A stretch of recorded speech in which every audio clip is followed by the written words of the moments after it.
Larangannya bukan jangan mabok, bukan. Ya bukan jangan mabok. Kalau lagi mabok jangan sholat, gitu doang Pak. Makanya, tapi kan jadi waktunya sudah diterbatas, ya kan? Enggak setiap saat khomer, setiap saat khomer enggak. Kan sholat 5 waktu Pak, ya kan? Nah orang kalau mabok, misalnya nih Pak, dia mabok sore-sore gitu menjelang matahari terbenam, jam 5 dah gitu dia mabok. Ya sampai maghrib mah susah itu mau baca Quran, belepetan itu Pak. Kenapa? Khomer itu kan pengaruhnya juga agak lama kan. Jadi sejak itu Pak, sejak turun ayat itu orang sudah nggak lagi minum khamr ketika menjelang matahari terbenam, persiapan mau sholat maghrib. Habis sholat maghrib biasanya mereka minum Pak, tapi kan ada isya, berhenti dia. Jadi dari sebelum maghrib sampai selesai sholat isya, kagak minum khamr. Kenapa? Karena ada sholat. Cuman, nah ini dia Pak, dari isya ke subuh kan jauh tuh Pak, ya kan? Nah, habis isya pada mabok, pada minum lagi, gitu Pak. Umar langsung girang Pak, yes, gitu kan? Pulang dia ke rumah, ya kan? Bininya Pak lagi nungguin harap-harap cemas. Diapain uang kita sama Nabi? Dihukum apa? Kagak jadi dihukum. Udah turun ayat begini-begini dibacain sama Umar, ya kan? Kepada bininya. Kata bininya, alhamdulillah. Jadi kita ngapain sekarang Bang? Ya terusin Pak gitu. Babak kedua jatuh-jatuhnya Pak, ya kan? Wah keren banget itu ayat, ya kan?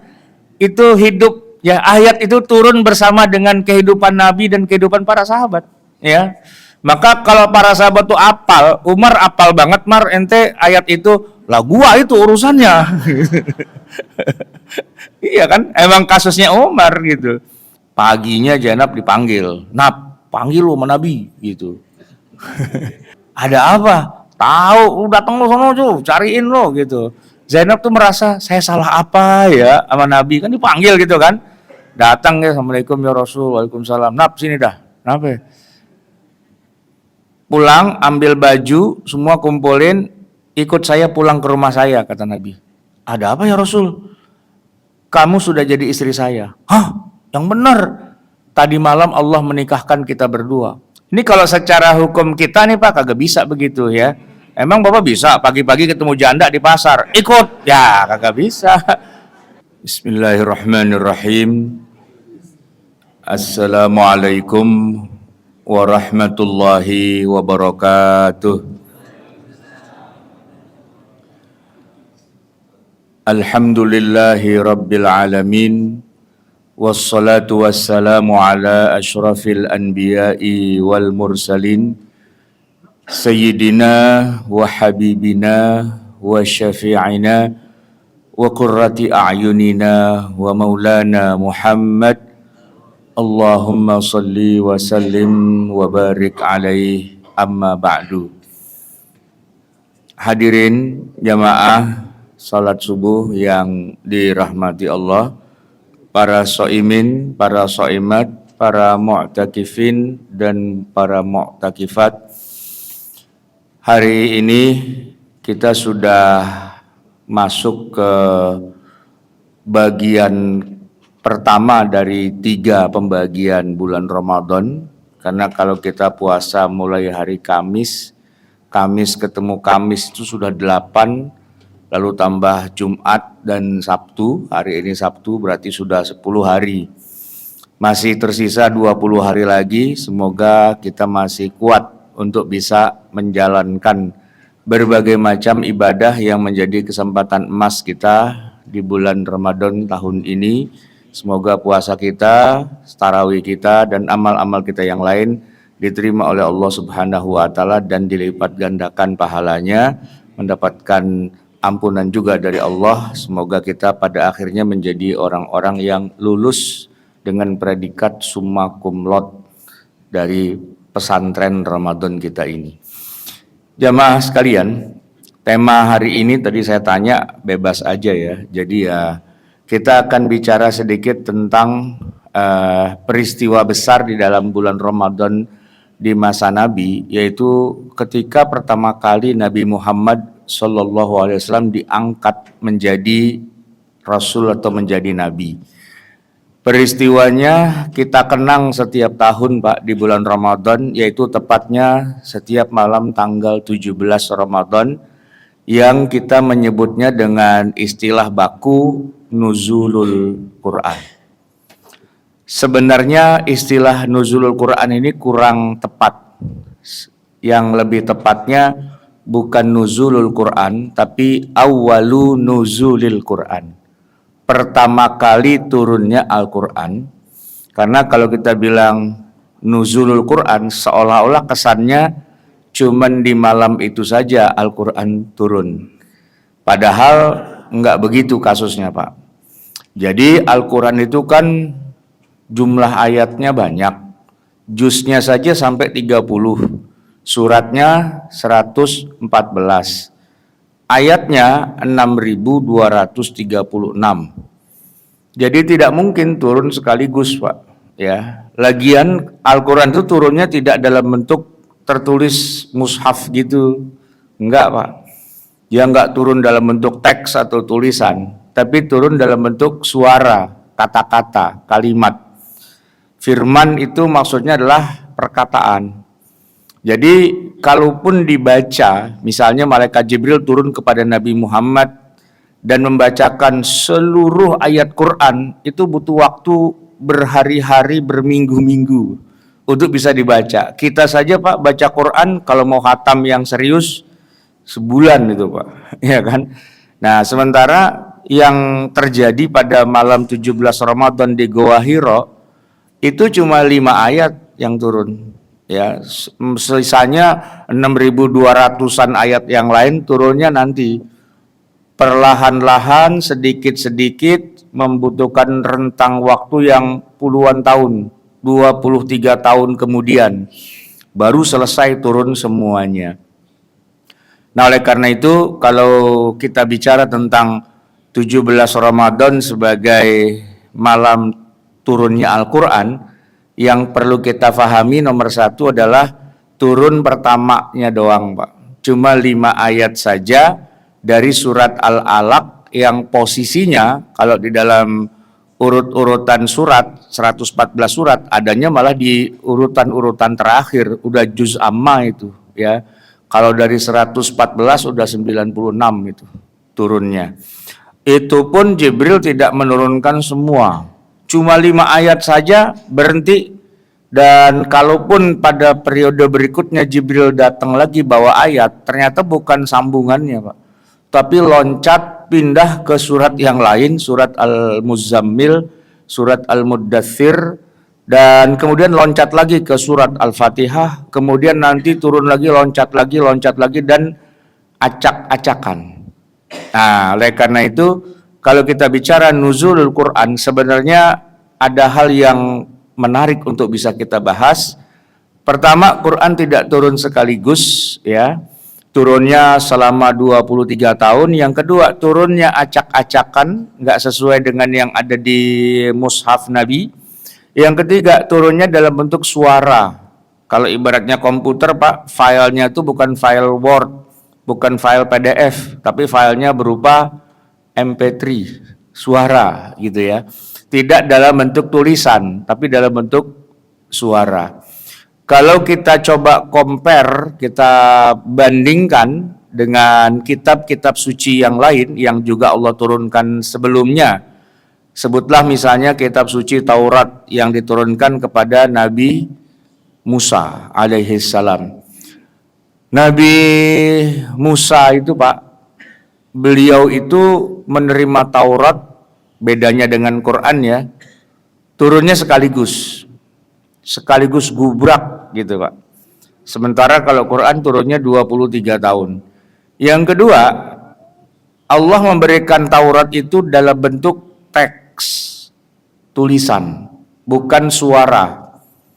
Jadi ketika Nabi Musa turun dari Bukit Tursina setelah bermunajat selama 40 malam, arba'ina lailatan, turunnya itu Pak sambil memanggul batu-batu yang menjadi media untuk ditulisnya Taurat.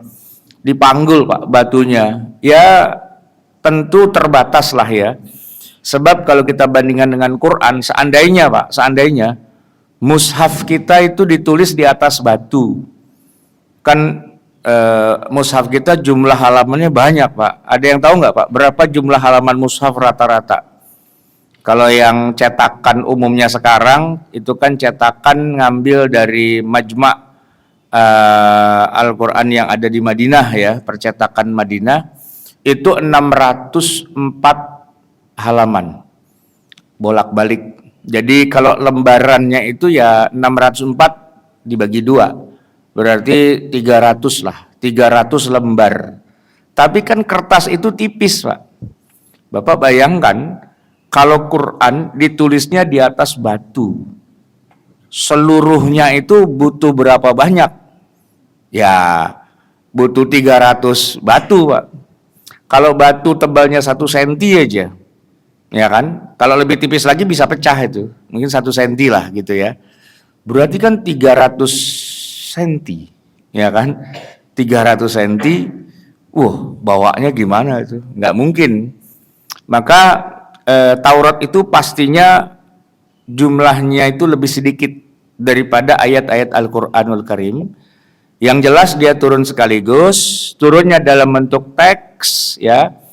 Sama satu lagi, ketika Nabi Musa turun membawa Taurat itu ya, maka yang jadi masalah besar itu adalah umatnya tidak siap dengan isi dari Taurat.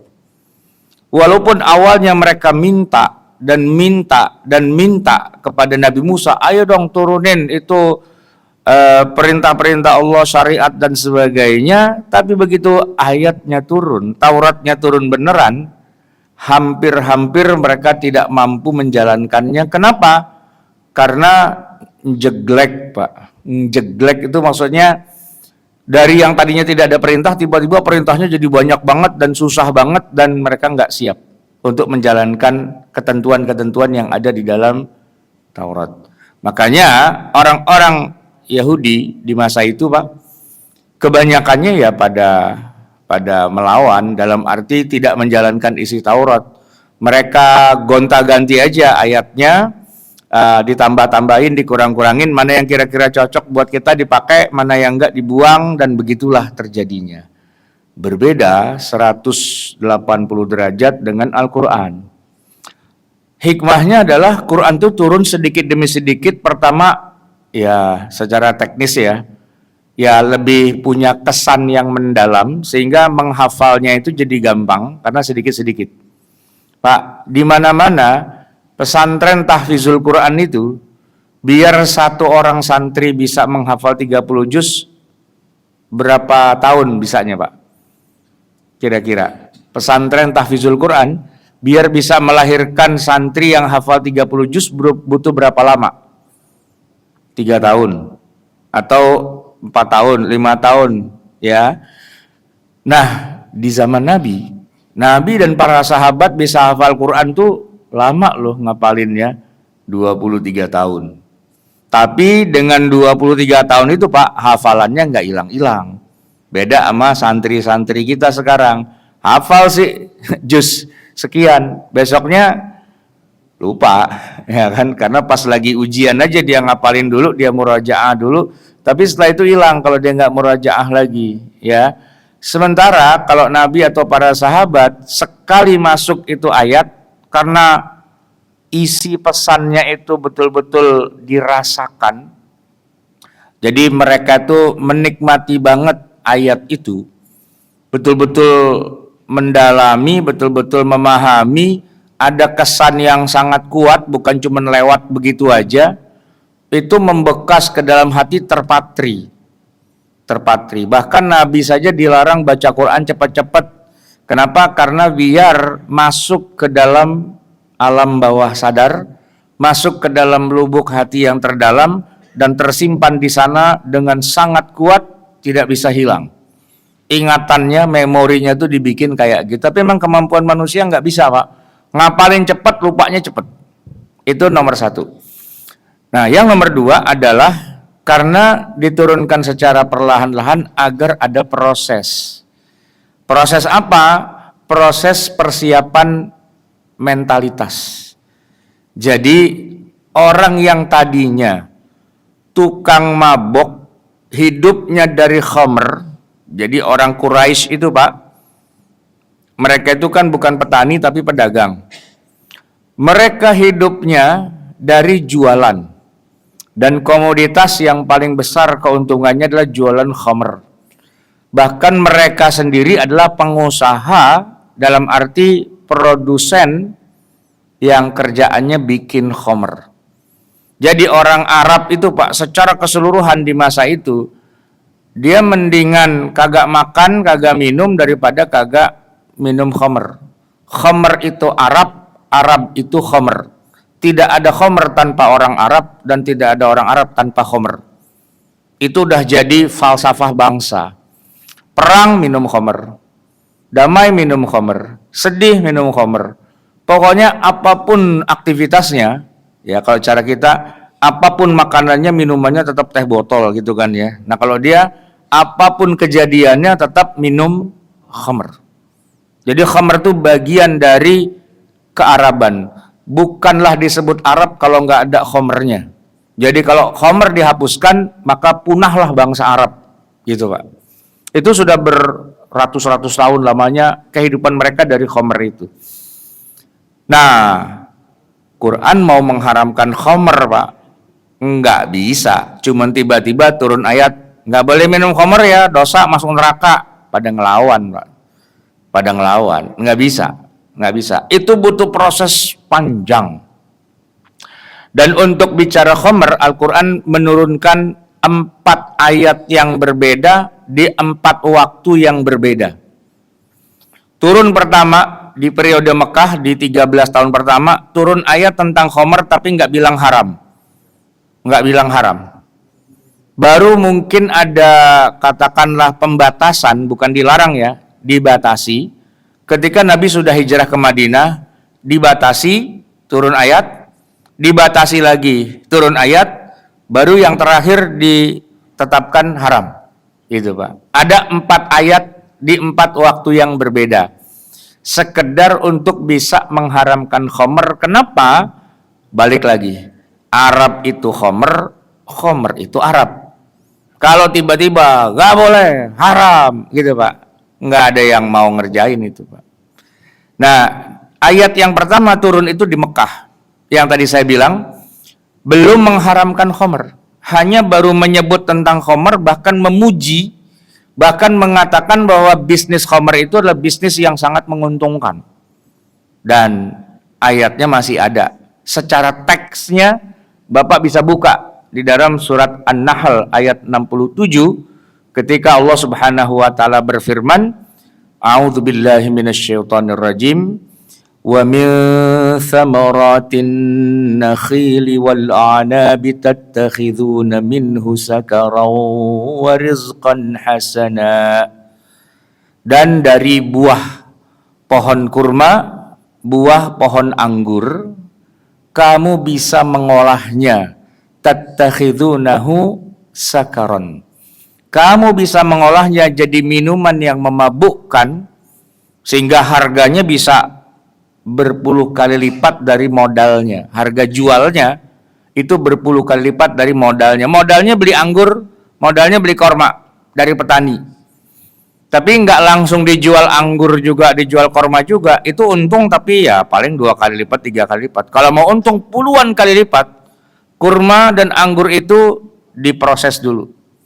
Dilakukan fermentasi, dan orang Arab Quraisy itu paling jago Pak bikin fermentasinya itu, sehingga hasilnya benar-benar cespleng, benar-benar khamr nomor wahid di dunia. Ya, yang dicari-cari bangsa-bangsa yang lain di jagat dunia, orang Romawi, orang Syam, orang Persia, orang India, orang Afrika tuh cari-cari kalau dagang sama orang Arab ada khamr nggak gitu. Kayak cara kita sekarang Pak, madu Arab. Nah, itu kan paling mahal tuh Pak. Nah, kalau di zaman sebelum Nabi diutus, khamr Arab. Itu harganya luar biasa itu Pak, ya. Nah, kata Allah Subhanahu wa taala dalam ayat itu, tattakhiduna minhu sakaran. kamu bisa mengolahnya menjadi minuman yang memabukkan dengan kualitas nomor 1 di dunia, wa rizqan hasana, dan menjadi sumber rezeki yang baik. Baik Pak disebutnya itu di dalam Al-Quran.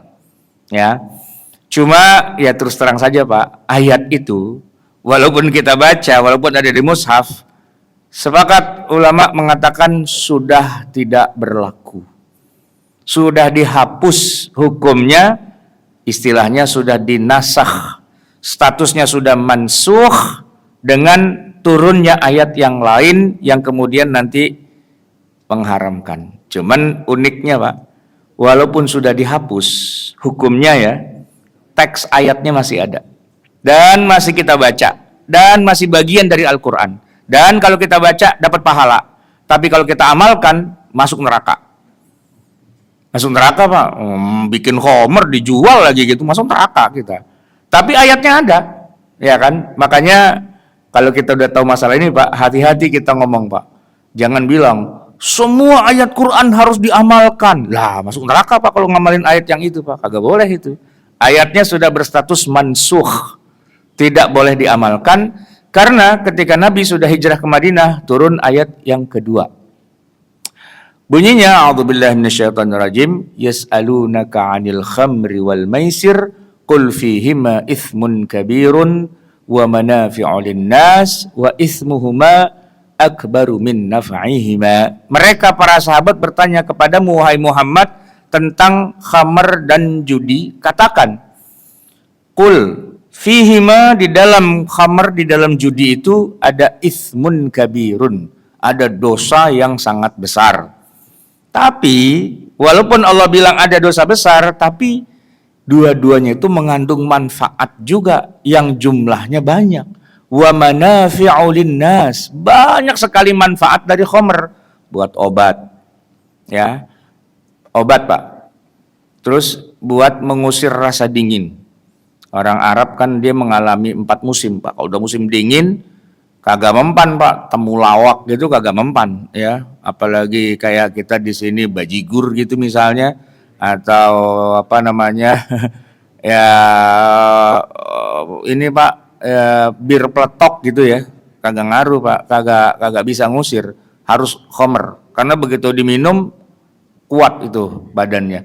Kayak orang-orang Rusia itu kan minumnya vodka, ya kan, karena itu yang bisa buat ngusir rasa dingin. Kemudian ya buat persahabatan, orang Arab perang, ya kan, ketika lagi perang terus mereka damai, duduk bareng, khamr disediain, selesai Pak urusan, ya kan. Seperti kata Imru'ul Qais bilang, minum dulu, perkara belakangan.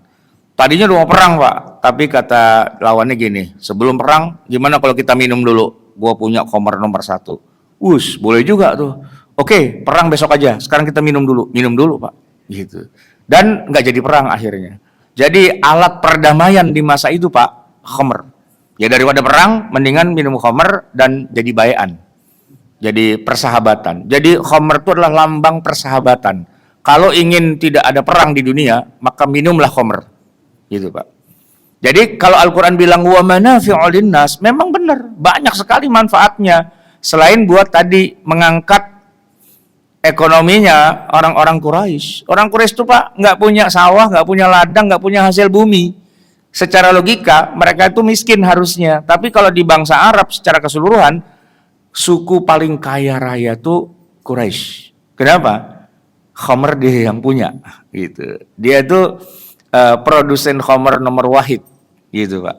Ya ibarat kata gini Pak, ini saya kasih contoh ya. Ibu-ibu pernah datang ke itu nggak Bu? Mall yang kelas atas Bu, yang di situ dijual tas LV gitu misalnya, ya. LV itu apa sih singkatannya? LV, Louis Vuitton. LV itu harganya tuh nggak kira-kira Pak. Masa tas 1 biji Pak 300 juta, geblek banget ya, 300 juta gitu loh. Tas harga 300 juta, ngalah-ngalahin mobil Avanza gitu kan. Iya kan? Tas 300 juta, padahal sebenarnya dibikinnya juga di Cibaduyut juga sebenarnya. Iya. Iya paling modalnya 100.000 kali 200.000, tapi begitu udah dibawa ke itu mereknya LV itu apa sih, Italia ya atau mana gitu ya.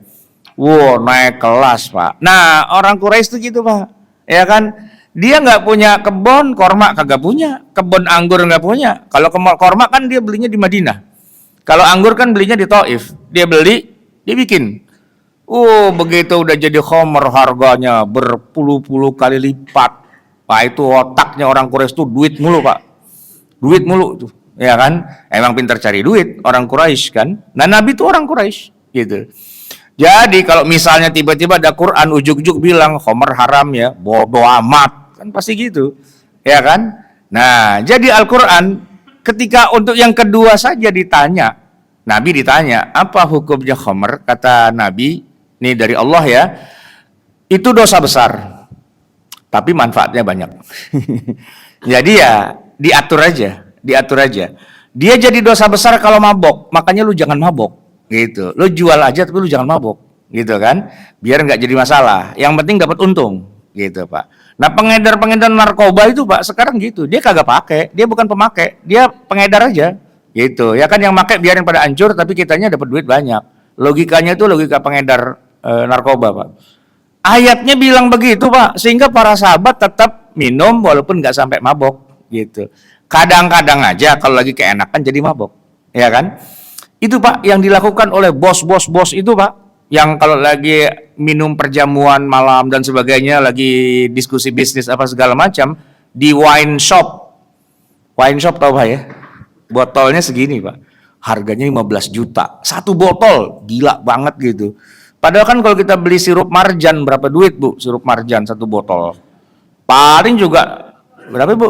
10.000, 20.000 sirup marjan, ya kan? Nah, itu botol wine itu Pak di coffee shop apa di hotel bintang 5 lah, di restoran bintang 5 itu itu bisa sebotol 15 juta. Minum rame-rame, sekali minum ya beberapa orang gitu, buat persahabatan, buat bisnis, buat diskusi apa segala macam. Sekali bayar tuh 200 juta, geblek banget tuh. Minum khomer aja 200 juta Pak, gitu kan. Nggak kebayang gitu kan. Makanya kenapa restoran bintang 5 tetap menyediakan wine corner gitu ya. Untungnya dari situ Pak. Kalau cuman ya ayam panggang gitu-gitu mah nggak seberapa. Wine-nya itu Pak, ya kan? Wine-nya itu yang mahal. Dan orang Arab bisnisnya di situ Pak. Arab di masa Nabi itu kayak situ. Jadi ya Al-Quran sedikit demi sedikit bilang, udah mulai bilang haram Pak, udah mulai bilang dosa. Tapi tetap masih dibilang banyak manfaatnya. Jadi ntar ente pikirin sendiri, ada dosanya, tapi ada banyak manfaat. Apa hasil kesimpulannya dari ayat yang kedua ini? Ya, minum boleh, tapi jangan berlebihan. Gitu doang Pak pesannya Pak. Dan ayat itu haram kita laksanakan sekarang Pak. Nggak boleh. Apaan minum aja, yang penting jangan mabok. Nggak bisa, nggak boleh, ya kan? Lalu turun lagi ayat yang ketiga tentang khomer. Sebenarnya juga nggak mengharamkan sih, tapi mulai membatasi. Wala taqrabus sholata wa antum sukara. Jangan kamu sholat kalau kamu lagi mabok. Larangannya bukan jangan mabok, bukan. Ya bukan jangan mabok. Kalau lagi mabok jangan sholat, gitu doang Pak. Makanya, tapi kan jadi waktunya sudah terbatas, ya kan? Enggak setiap saat khomer enggak. Kan sholat 5 waktu Pak. Ya kan? Nah orang kalau mabok, misalnya nih Pak, dia mabok sore-sore gitu menjelang matahari terbenam, jam 5 dah gitu dia mabok. Ya sampai maghrib mah susah itu mau baca Quran, belepetan itu Pak. Kenapa? Khomer itu kan pengaruhnya juga agak lama kan. Jadi sejak itu Pak, sejak turun ayat itu orang sudah nggak lagi minum khomer ketika menjelang matahari terbenam, persiapan mau sholat maghrib. Habis sholat maghrib biasanya mereka minum Pak, tapi kan ada isya, berhenti dia. Jadi dari sebelum maghrib sampai selesai sholat isya, kagak minum khomer. Kenapa? Karena ada sholat. Cuman, nah ini dia Pak, dari isya ke subuh kan jauh tuh Pak, ya kan?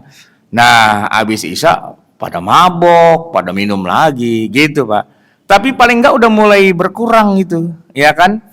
Gara-garanya ada beberapa sahabat, Abdurrahman bin Auf, kemudian Ali bin Abi Thalib dan sebagainya itu pada mungkin mereka lagi inilah ya, lagi diskusi bisnis apa gitu kan, biasa kan diedarin khamr gitu. Ali itu waktu itu kan belum haram ya kan, agak kebanyakan gitu Pak minumnya. Datang waktu sholat, ya kan, sholat gitu. Ali jadi imam, maju jadi imam gitu kan. Ya karena Ali kan banyak tuh hafalannya dibanding yang lain. Ali maju Pak, ya kan. Tapi masih begitu antara sadar nggak sadar, mabok Pak. Ya mabok emang pada, karena kan belum diharamkan, ya.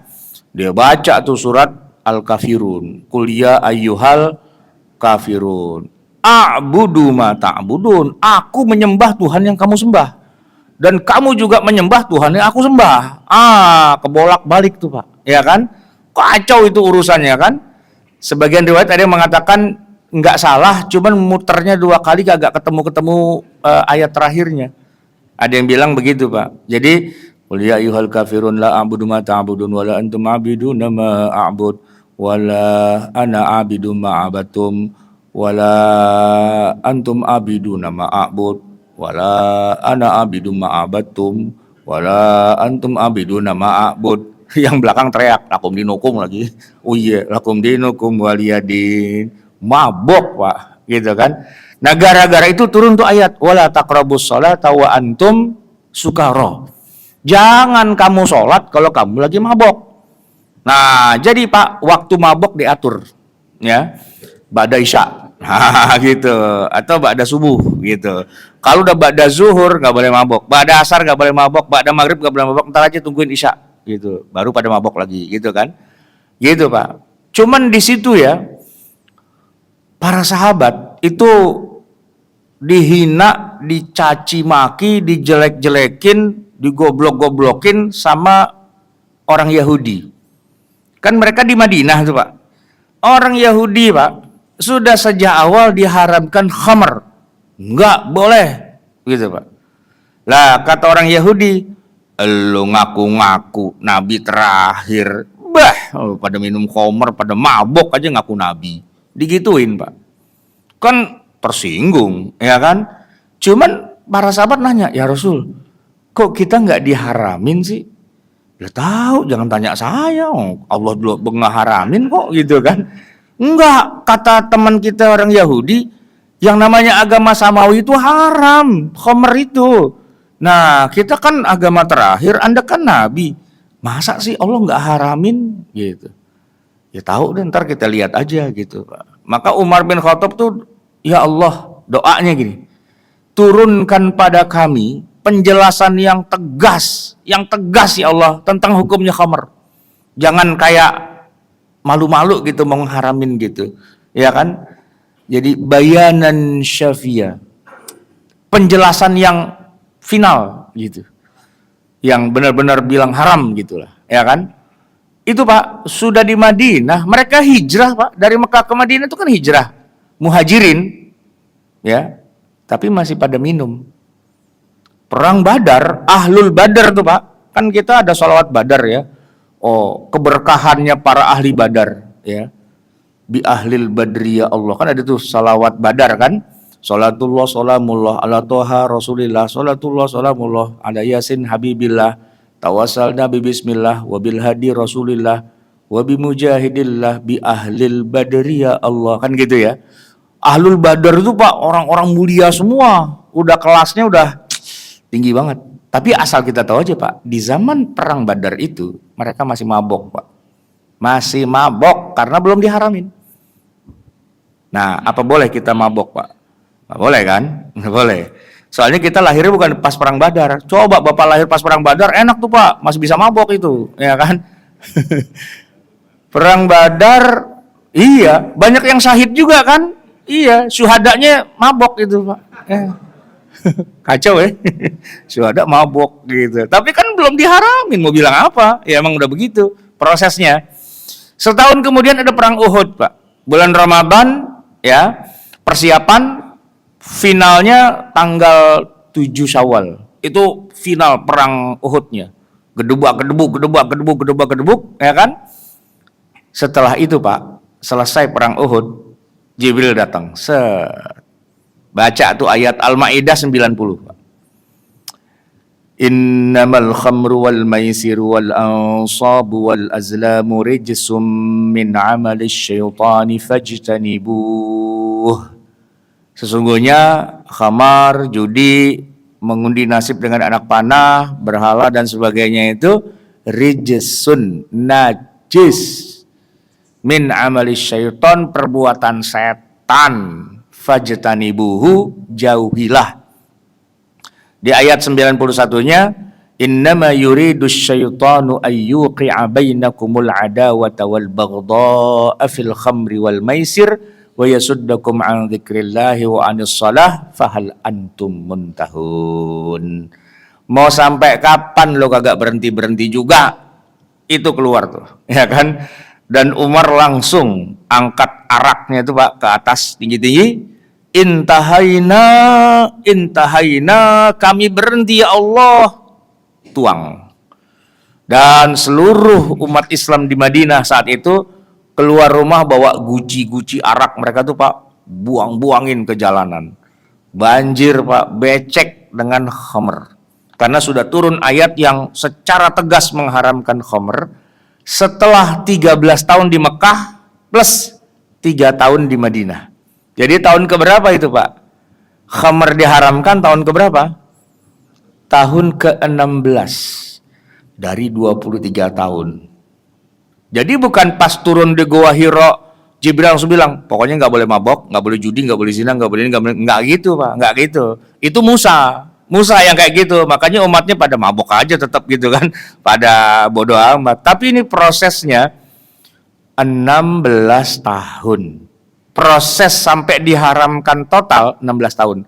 Padahal tahun ke-16 itu ke akhirnya hidup Nabi, di 23 tahun itu tinggal dikit, tinggal separuh, tinggal sepertiga. Ya kan, 23 kalau kita bagi 3 kan 7 tahunan lah gitu ya, 7 tahun 8 tahun gitu. Nah ini udah tahun ke-16, udah 2/3 perjalanan dakwah, perjalanan risalah.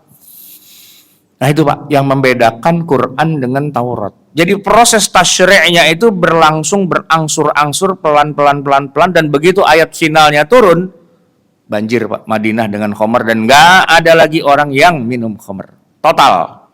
Tapi prosesnya panjang, gitu, ya kan? Nah, itu yang menarik kenapa Al-Quran turun sedikit demi sedikit untuk mempersiapkan mental, moral bangsa Arab untuk bisa memisahkan mereka dari khamr yang tadinya Arab itu khamr, khamr itu Arab. Tapi kemudian akhirnya umat Islam tidak ada lagi khamr-khamran sampai hari kiamat. Nah, jamaah sekalian yang dirahmati Allah, selain untuk proses tasyri', yang menarik adalah bahwa kadang-kadang Pak, Allah sudah menurunkan suatu hukum di dalam Al-Quran, entah bagaimana itu adalah iradah, kehendak Allah, itu adalah kudrahnya Allah, kekuasaannya Allah. Bisa saja suatu hukum yang sudah Allah tetapkan di masa 23 tahun itu kemudian Allah ganti dan Allah cabut. Kayak tadi khamr tadinya boleh menjadi tidak boleh, tapi ada juga hal-hal yang tadinya wajib menjadi tidak wajib dan seterusnya. Sehingga kadang-kadang Pak, kita baca satu ayat yang ternyata ayat itu sudah tidak ada lagi, baik hukumnya maupun teksnya, ataupun hanya teksnya tapi hukumnya ada, atau hukumnya ada teksnya tidak ada, dan seterusnya. Itu bisa saja terjadi perubahan-perubahan di masa itu. Yang terkait dengan puasa nih Pak, yang menarik adalah kalau kita baca surat Al-Baqarah, biasa kan kalau korek kita kalau Ramadan bacanya kan Al-Baqarah 183. Ya ayyuhalladzina amanu kutiba alaikumusiyam. Kalau kita kebet satu halaman berikutnya, di pojok kanan atas itu Pak, 187, uhilla lakum lailatus siyamir rafathu ila nisaikum. Itu Pak, ceritanya agak unik Pak. Karena ketika pertama kali Ramadan ya, Nabi ya tahun kedua Hijriah itu diperintahkan puasa, ternyata puasanya belum kayak kita. Puasanya itu dimulai dari habis maghrib sampai ketemu maghrib besoknya. Jadi puasa sehari itu disebut sehari, ya puasanya 24 jam. dari maghrib ke maghrib. Jadi malam puasa. Nggak boleh makan, nggak boleh minum, nggak boleh hubungan suami istri. Nah yang menarik Pak, Umar bin Khattab itu melanggar aturan puasa di malam hari. Beliau bukannya makan, bukannya minum, melakukan hubungan suami istri di malam hari. Itu nggak boleh Pak, haram itu hukumnya dan kena kafarot gitu kan harusnya. Maka ketika udah melakukan perbuatan itu ya, Umar merasa sudah berkhianat pada diri sendiri dan menyerahkan diri kepada Nabi. Terserahlah ya Rasulullah, saya mau dihukum apa, saya pasrah dah, suruh puasa 2 bulan berturut-turut kali, bebasin budak apa dan sebagainya, saya pasrah. Datang nih Umar ke rumah Nabi, ya kan, menceritakan kasus itu. Ya memang harusnya sih dihukum berat itu karena ngelanggar kan.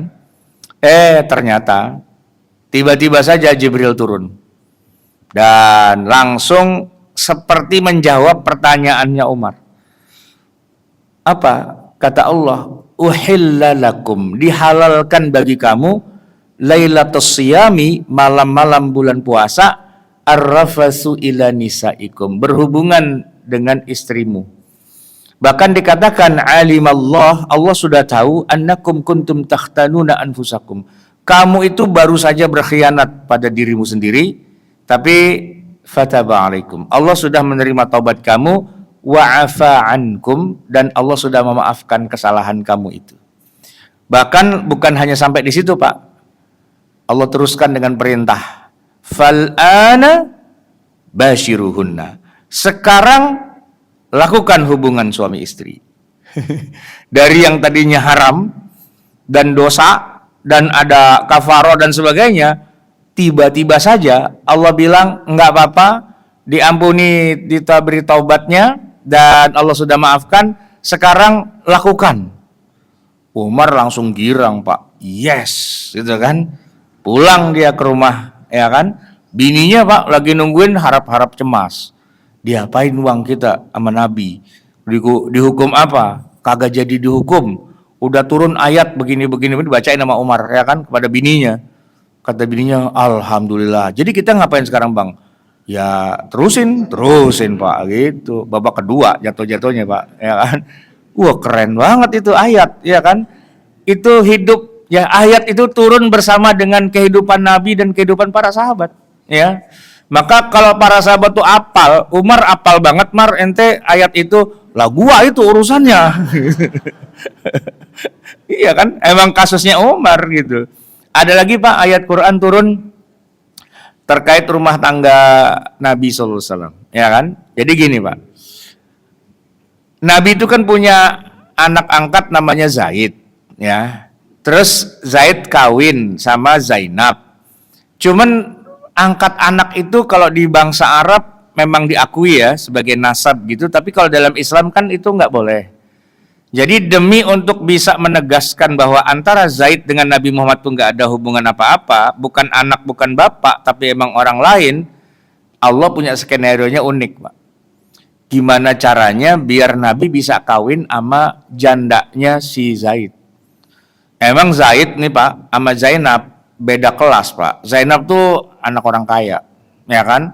Dia kalau makan mesti di restoran yang mahal, ya kan? Kalau Zaid ya makanya di warteg. Jadi berangkat bareng Pak, gitu kan? Cuman kalau Zaid masuk warteg, kalau bininya masuk Padang sederhana, gitu. Walaupun sederhana tapi mahal Pak. Dia namanya doang sederhana, harganya nggak sederhana gitu. Emang udah begitu Pak, udah setelannya udah dari awal salah setting, gitu, salah setup gitu kan. Jadi bentrok mulu, berantem mulu, lakinya ke sono, bininya ke sono. Itu kayak kata orang Yunani Pak, mensana in corpore sano. Lakinya ke sana, bininya ke sono, kagak nyambung dah pokoknya, ya kan? Susah itu, ya kan? Sampai akhirnya qadarullah mereka cerai. Gitu. Cerai kan? Baik-baik sih, gitu kan? Tiba-tiba Allah turunkan ayat, ya kan?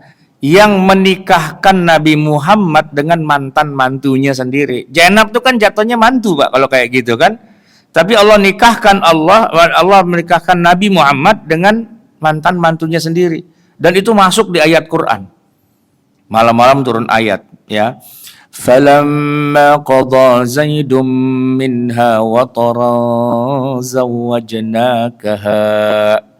Ketika Zaid sudah selesai menceraikan istrinya, sudah habis masa iddahnya 4 bulan 3 kali quru, zawwajnakaha, kami nikahkan kamu wahai Muhammad dengan dia, Zainab. Itu dalam riwayat dikatakan ayat itu turun malam. Nah, jadi nggak sempet lah ngasih tahu Zainab, ya kan?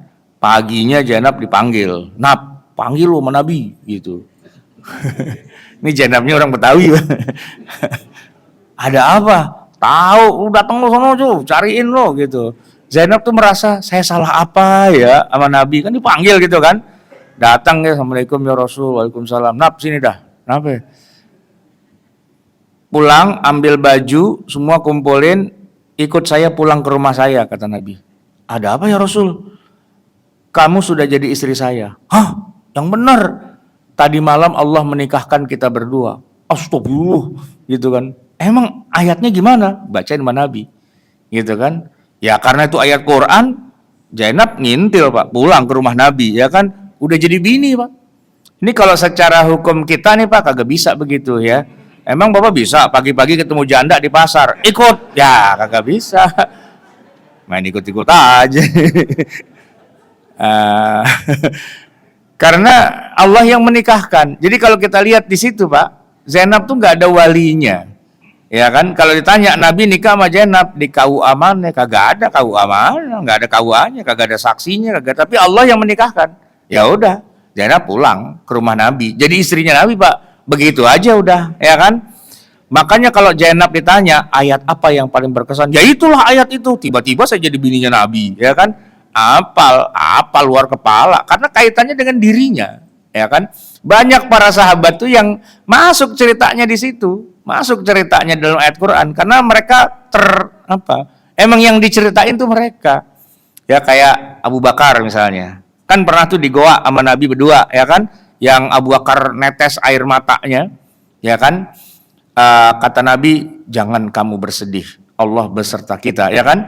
Idhuma fil ghar idh yaqulu li sahibihi la tahzan innallaha ma'ana. Itu kan ayat Quran.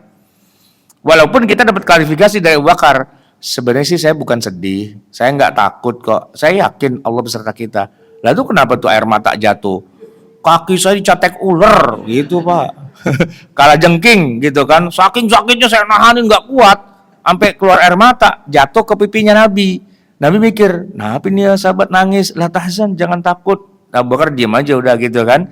Nah itu Pak, kalau ada ayat bunyinya idhuma fil ghar idh yaqulu li sahibihi la tahzan innallaha ma'ana. Kata Abu Bakar, gua itu yang disebut itu, gua itu, ya kan? Saya itu, gitu loh. Kenapa? Yang diceritain itu memang mereka, gitu. Jadi Quran turun di tengah mereka menceritakan ahal ihwalnya mereka semua selama 23 tahun. Jadi Quran kalau buat para sahabat, ya itulah kisah story mereka tuh adanya di Quran semua. Dan Al-Quran itu tidak ada satupun yang turun kecuali turunnya kepada Nabi Muhammad. Nggak ada turun pada Abu Bakar, pada Umar, Utsman, Ali, nggak ada. Itu pada Nabi Muhammad. Siapa saja yang pada saat itu bersama dengan Nabi Muhammad, ya kesebut di situ.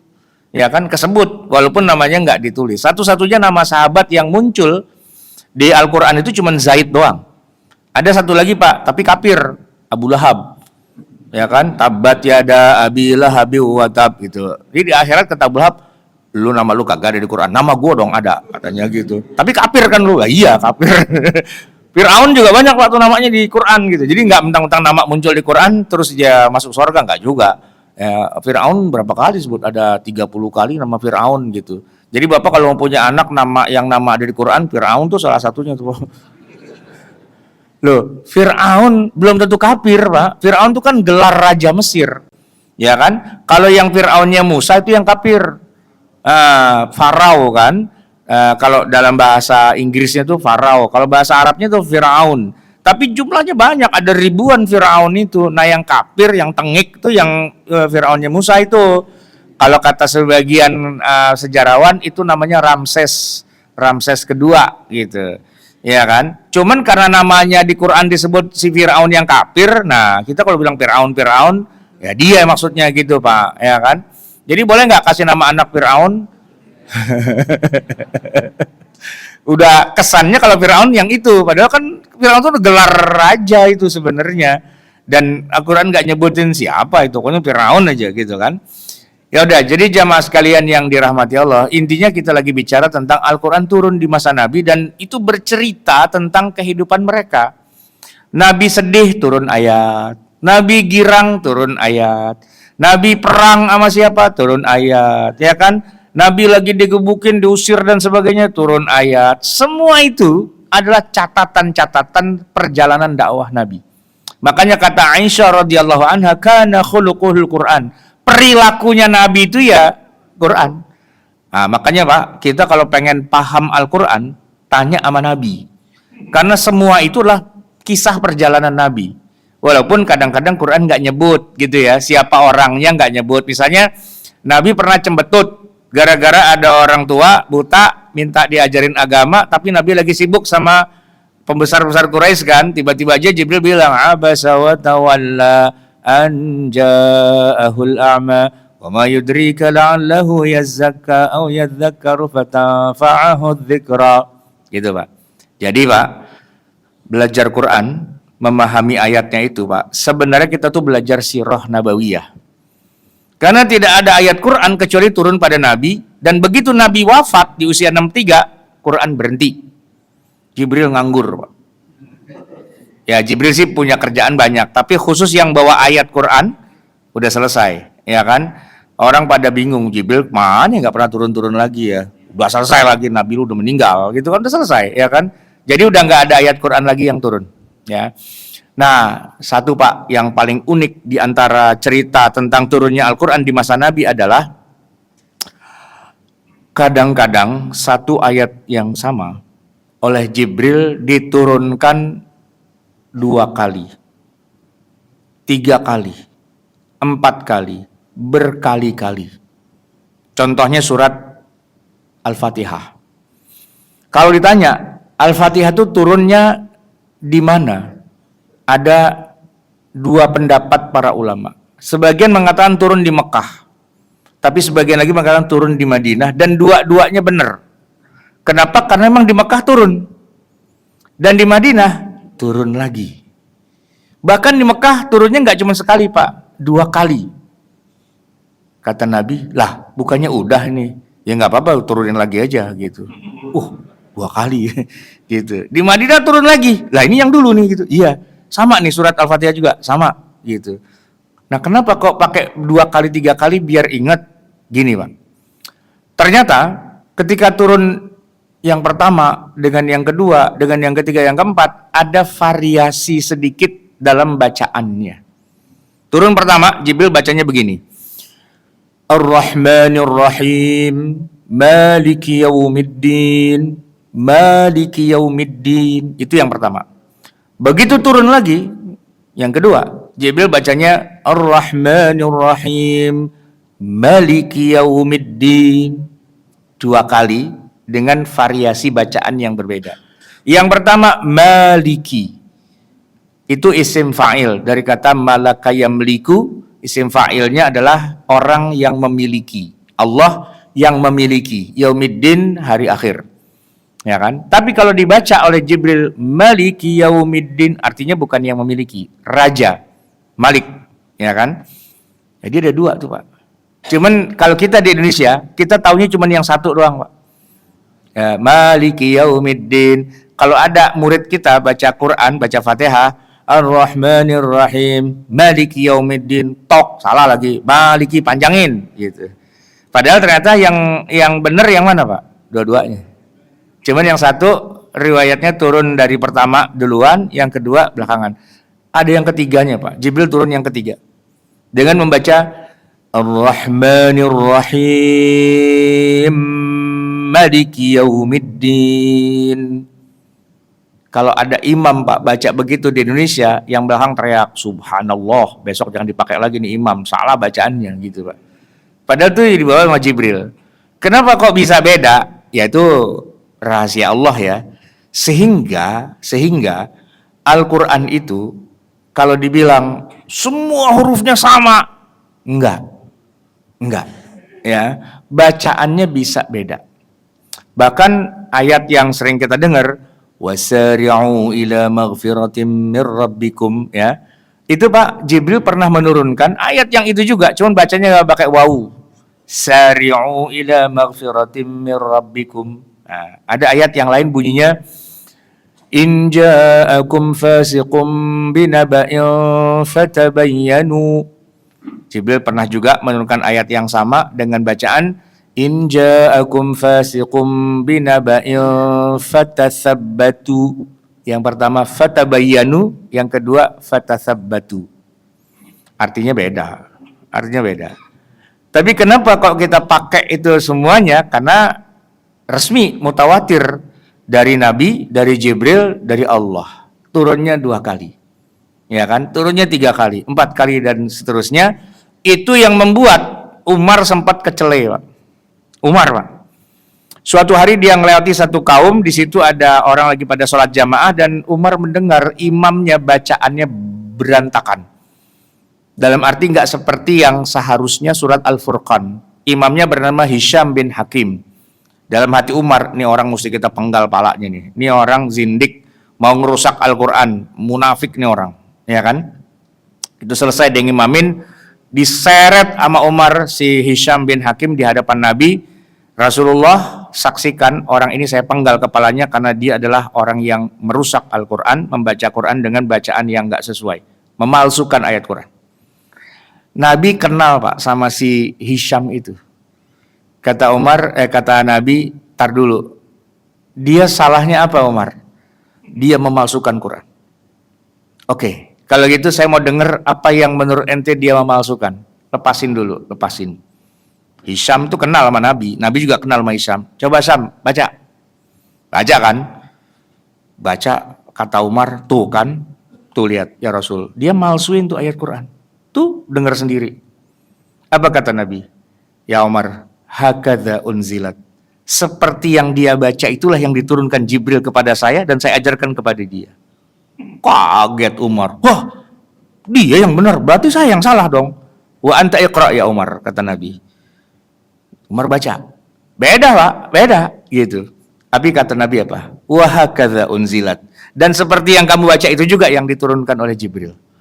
Berarti itu dari Jibril ya Rasulullah. Saya juga dari Jibril. Berarti saya benar juga, benar. Jadi dua-duanya benar. Oh gitu. Pak Umar aja baru ngomong oh gitu, Pak. Tadinya dia kagak tahu. Hampir aja nyawa orang melayang tuh, Pak. Main hajar-hajar aja. Umar kan begitu orangnya kan. Nggak boleh lihat kebatilan. Tapi ala untungnya dia konfirmasi dulu ke Nabi. Dan ternyata oleh Nabi diklarifikasi. Dua-duanya benar. Dan itu hampir terulang lagi sejarahnya di zaman Khalifah Utsman bin Affan. Gara-garanya, Pak, gini, di zaman Khalifah Utsman bin Affan, Islam itu kan lagi melebarkan sayap ke berbagai peradaban yang lain. Pada saat itu Islam sudah sampai ke negeri Irak, dibawa oleh beribu-ribu sahabat. Salah satu paling seniornya namanya Abdullah bin Mas'ud. Abdullah bin Mas'ud itu pakar Quran, ya, dan beliau mengajarkan bacaan Quran sesuai dengan apa yang dia terima dari Nabi kepada orang-orang Irak, orang-orang Kufah. Di saat yang sama, pasukan dari negeri Syam itu juga dikerahkan. Mereka ketemu di satu titik. Dan orang-orang negeri Syam belajar agamanya sama sahabat Nabi Abu Musa al-Ash'ari yang juga mendapatkan riwayat dari Nabi. Permasalahannya adalah negeri Syam dan negeri Irak punya guru yang dua-duanya sahabat dan semuanya adalah mengajarkan dari Nabi, tapi bacaannya beda. Surat yang sama, ayat yang sama, bunyinya beda. Wah, pada narik pedang, Pak. Ya kan? Lu pemalsu Quran, lu yang pemalsu Quran, lu. Wah, udah mau bacok-bacokan gitu, Pak. Di tengah-tengah ada sahabat bernama Huzaifah ibnul Yaman. Kata Huzaifah, parah ini. Huzaifah tahu, Pak, ini benar, itu benar. Cuman gimana cara jelasinnya ya? Pulang dia, Pak, ke Madinah. Ketemu dengan Utsman bin Affan. Khalifah kan, ceritain kayak gitu. Oke. Kasih tahu mereka berdua, hentikan perang. Saya akan jelaskan. Dijelaskan, Pak, oleh Utsman bin Affan. Yang ini jalurnya Abdullah bin Mas'ud, beliau orang mulia, beliau sahabat Nabi, bacaannya benar, kalian nggak usah khawatir. Bacaan kalian benar. Tapi kalian harus tahu, bacaannya orang negeri Syam juga benar. Itu dari jalur Abu Musa al-Asy'ari, itu dari Nabi juga, dan mereka bacaan benar. Dan saya akan meresmikan bacaan kalian berdua. Kepada kalian saya kasih mushafnya, pada kalian saya kasih mushafnya sesuai dengan bacaan masing-masing. Maka mushaf dari Utsman bin Affan itu Pak, nggak cuma 2, ada 5, 6, 7 yang ditulis sesuai dengan bacaan masing-masing. Jadi mushafnya nggak difotokopi gitu Pak, tapi sesuai dengan bacaannya masing-masing. Dan hari ini mushaf yang berbeda-beda bacaannya masih ada Pak. Cuman yang kita punya di Indonesia karena dari satu jalur, ya udah itu aja. Jalurnya kan dari jalur Asim ya.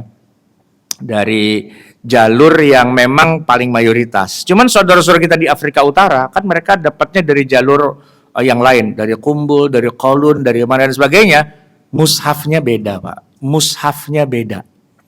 Makanya orang Indonesia yang ilmu agamanya baru belajar kemarin sore, karena kemarin sibuk jadi artis, tiba-tiba tobat gitu ya.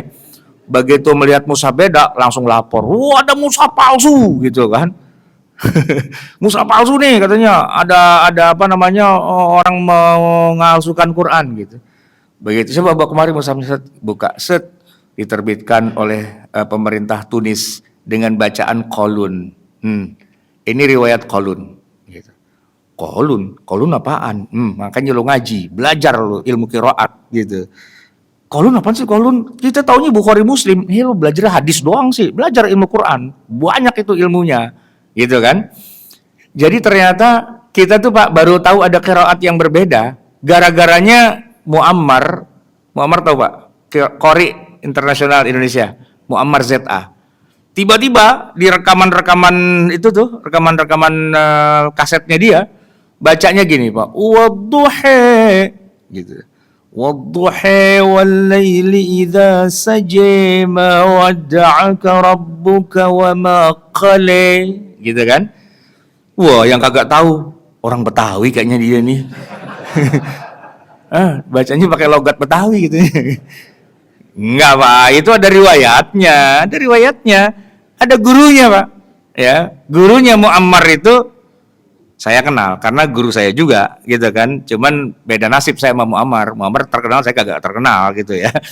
Gurunya Dr. Ahmad Fatoni, lulusan dari Universitas Islam Madinah, dan di Madinah itu kumpul semua ulama ahli Quran, yang mana gurunya lagi paling atasnya itu zaman-zaman itu adalah dari Mesir ya, Syekh Muhammad Abdul Fattah Al-Qadhi.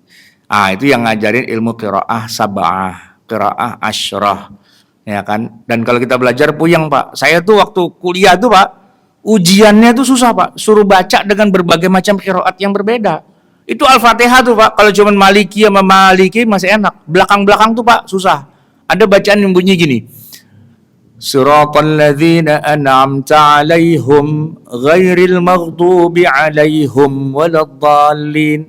Jadi ada alaihim seperti kita umumnya, ada alaihum. Cuman harus disebutin itu riwayatnya siapa, gitu Pak. Kan saya ngapalin tuh Pak. Besok ujian ngapalin alaihim riwayat ini, alaihum riwayat itu. Anak saya dengar Pak. Dia baca ghairil maghdubi 'alaihim, alaihum gambreng gitu dia bilang. Bandel. Dikira main-main, itu ada riwayatnya. Ada juga siratal ladzina an'amta 'alaihimu gitu, 'alaihimu waladdallin. Beda itu Pak. Nah itu Pak, kalau kita runut ke belakang, kenapa kok jadi ada beda-beda? Jibril nuruninnya beberapa kali gitu.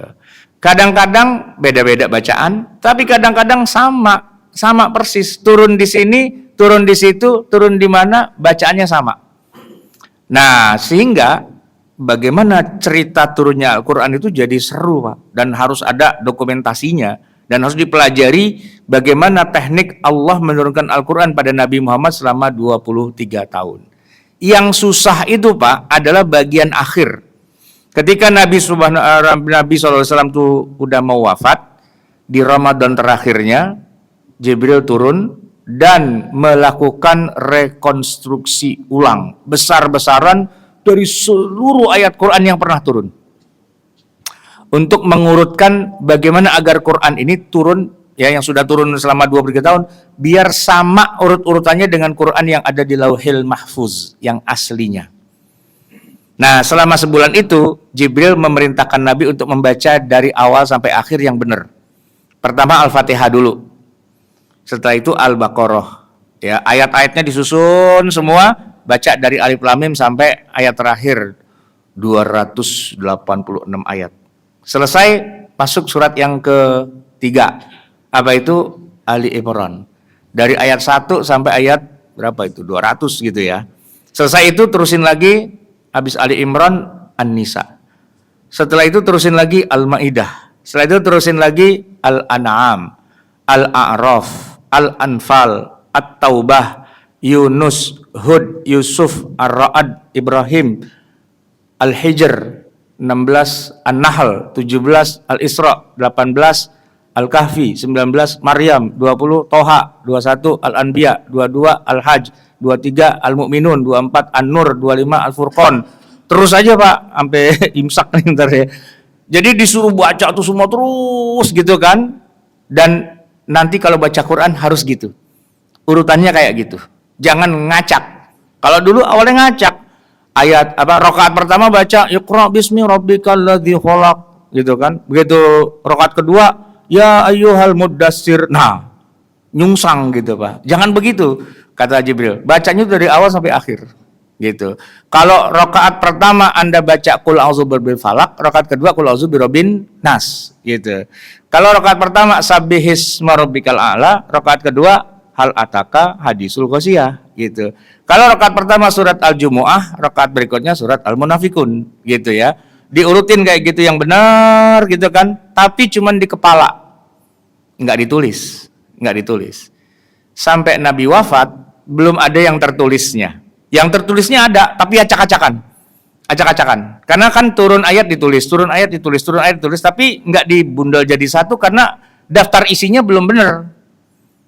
Baru setelah Nabi wafat, di zaman Abu Bakar, disusun seperti yang ada di dalam hafalan itu, jadilah mushaf yang kita kenal. Singkatnya begitu, Pak.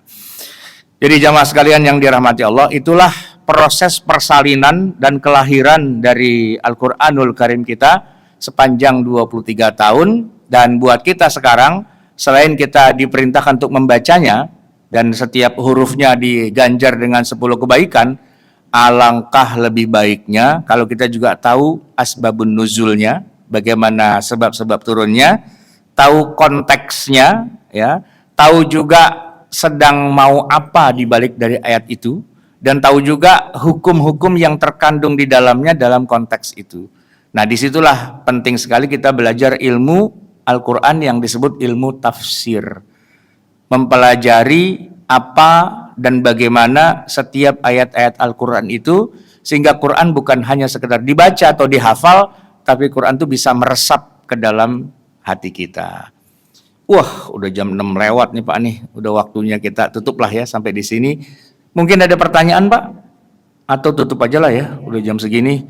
Semoga bermanfaat, mohon maaf atas segala kekurangan kesalahan. Hadanallah wa iyyakum ajma'in. Walafu minkum, wassalamualaikum warahmatullahi wabarakatuh.